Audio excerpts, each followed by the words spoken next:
ভগবানের সৃষ্টি করা এই পৃথিবীটা কি সুন্দর দেখতে।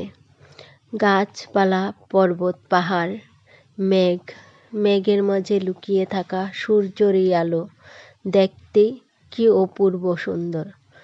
যদি কোনোদিনও কখনো মন খারাপ থাকে, শরীর খারাপ থাকে, কিন্তু এই ছাদে এসে বসে যদি এই পৃথিবীটাকে, প্রাকৃতিক দৃশ্যটাকে উপভোগ করি, তাহলে সাথে সাথে মনটা ভালো হয়ে যায়। কখনো ভাবি কি সুন্দর করে সৃষ্টিকর্তা সৃষ্টি করেছে আমাদের এই পৃথিবীটা, যেখানে নাকি খুব সুন্দর মেঘের মাঝে লুকিয়ে থাকে সূর্য দেবতা, আর তারই আলোতে সৃষ্টি হয় রামধেনু, মানে রেনবো। আর রেনবো দেখতে এতই সুন্দর হয় যে হাজারো মন খারাপ থাকলেও মন ভালো হয়ে যায়। ঠিক তেমনি আজকে আমার শরীরটা খুব খারাপ, কিন্তু ছাদে এসে বসার লগে লগে ভালো হয়ে